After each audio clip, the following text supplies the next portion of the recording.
Yeah, we got 2 big fights coming up this weekend. Oh yeah. Well, 1.5 big fights. How can you get back to? I don't know. Well, half is Triple G. Triple G fights on Friday. We're gonna let Carson take this. I don't think you can say that. I don't think you can say that. I can't. Why not? I mean, you can say it. I can't. I think I don't. It's not like I don't respect the guy he's fighting. I'm just not familiar with him, and I don't think anyone's like. Have you heard people like, "Oh man, I can't wait to see Triple G fight this guy"? So I mean, that's where I'm coming from on that. But Carson, last time I said that, Julian Williams got knocked out. Sean, you remember that day? Yeah, I do. I do. Which one? I don't want to say which time the Jarrett gets stopped, but Rosario. Yeah. Oh, gotcha. Yeah. Man, you wild. Because he always looking for the bets. Hey man, what he gonna do? I remember that. Yeah. Hey. But no, it's interesting to see Triple G's at kind of an interesting spot. He was like appointment viewing for a hot minute there. Like even when he was fighting guys that maybe you didn't think like were the elite of the elite, you watched because Triple G was like a mythical figure. And then last few years is kind of tapered off a little bit. So it's still good to get him back in the ring. And then the next night, Canelo, and what people are considering to be a really tough test for Canelo. Gets him out. Who is it? It's over by 8. Callum Smith. How many rounds you give him? And you say 8 rounds? 8 rounds max. What you got, Carson? I don't know, man. Carson, don't show me, Carson. No. Let me preface.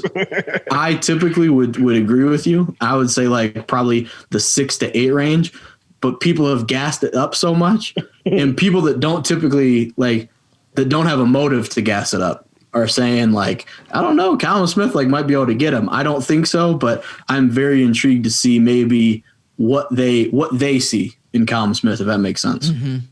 I think this is a fight.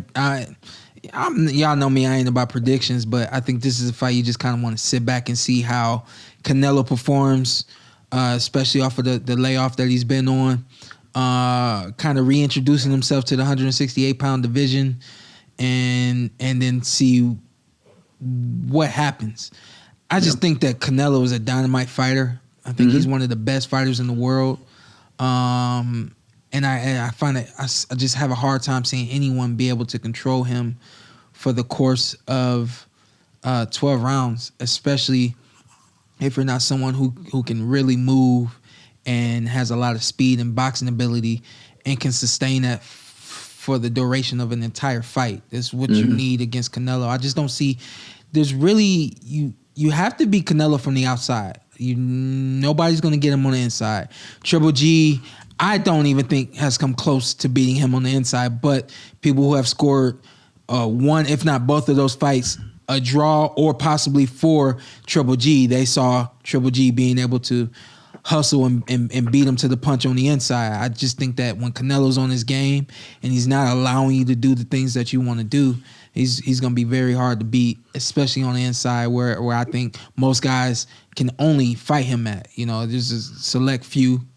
Caleb Plant is the number one who sticks out in my mind now that can box Canelo from the outside. But the big question with even Caleb Plant is, can you sustain that and be consistent and do it over the course of 12 rounds? And stand up to the power.